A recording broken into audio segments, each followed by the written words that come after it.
As a plumber with 20 years of experience, Dan had seen his fair share of strange jobs, clogged toilets, filled with toys, razors, even diapers. He thought he had seen it all. A family man, father of 3, and a devoted husband, Dan took pride in providing for his household.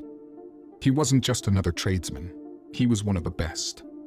Other plumbers turned down jobs. He rarely said no. Money was money, and he had mouths to feed. That Friday started like any other.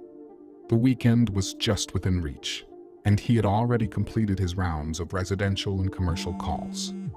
Then his phone buzzed with one last job request. The county coroner's office again. Without hesitation, he agreed. Work was work. Dan grabbed a quick lunch at his favorite restaurant before heading to his next job. It was routine, just another stop in his busy day. As he ate, he called his wife, Melissa, to check in and let her know about his schedule. When he mentioned he'd be working at the coroner's office, she couldn't resist making a joke. Melissa had a knack for humor, always finding a way to lighten the mood. The thought of Dan working in a place surrounded by the deceased was too good an opportunity to pass up. She playfully warned him about ghosts and teased him about accidentally bringing one home. Her words stuck with him as he finished his meal and got back in his truck. Despite the eerie nature of the job, Melissa's humor made it feel like just another task. With a small smirk, he put the truck in gear and headed to the coroner's office, her playful warnings lingering in his mind. As Dan approached the building, all he could think about was finishing the job and heading home. When he arrived, it hit him. A gut-wrench feeling submerged. He had walked this path before, but today, something felt disturbingly off. The sky dimmed, and the air felt colder. The building loomed ahead, its concrete facade cracked and weathered, dark stains creeping down from rusted gutters. The windows, too small and too high, gave it a bunker-like feel, as if it was designed to keep something in rather than let anyone see inside.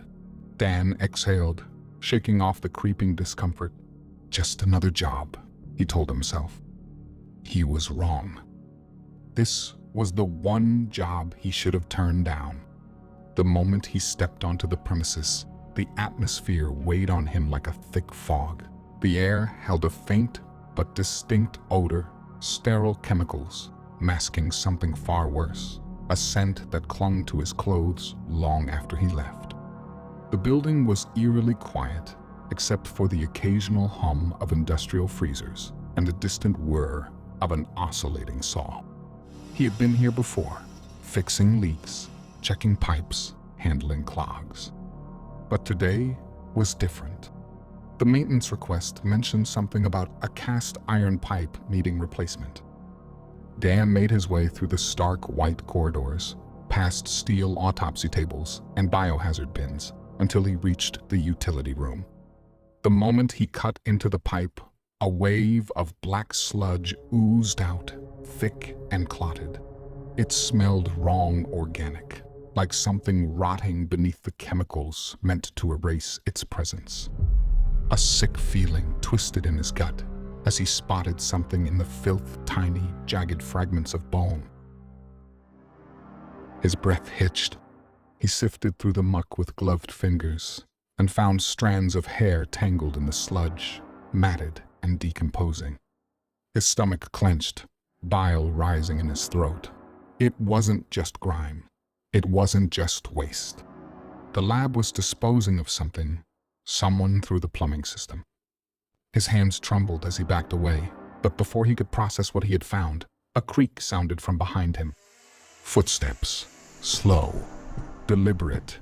He wasn't alone. Dan turned, heart hammering against his ribs, but the hallway was empty.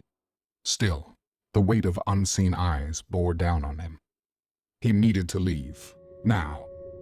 He hurriedly packed his tools, sealing away the evidence of what he had uncovered. His mind raced with questions. Who was being disposed of this way? How long had this been happening? And, most chilling of all, had they known he would find out? A sudden noise made him freeze. A whisper, just a breath of sound, too low to be the hum of machinery.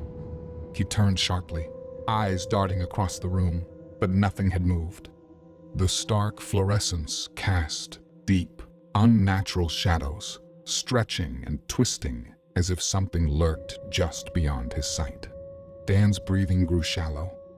He could feel the walls closing in, the smell of decay pressing against his skin. His mind spun through every job he had done in this building. How many times had he handled pipes full of similar sludge without knowing? Had he already touched traces of the dead without realizing it? His phone buzzed in his pocket, jolting him like a shock to the spine. He didn't check it. The weight of the room, the unseen presence behind him, was suffocating. He had stayed too long. He needed to leave now. He forced himself to move, his boots echoing against the tile floor as he strode toward the exit. Each step felt heavier than the last.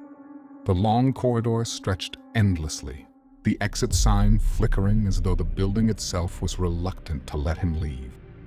As he stepped out into the crisp evening air, the lab's doors hissing shut behind him, he knew one thing for certain: this would be his last call to the forensic county lab. A cold sweat broke over his skin. His reflection in the truck side mirror looked pale, shaken someone who had just glimpsed something they were never meant to see. He hesitated, considering going to the police. But deep down, he knew the truth: the system was already compromised.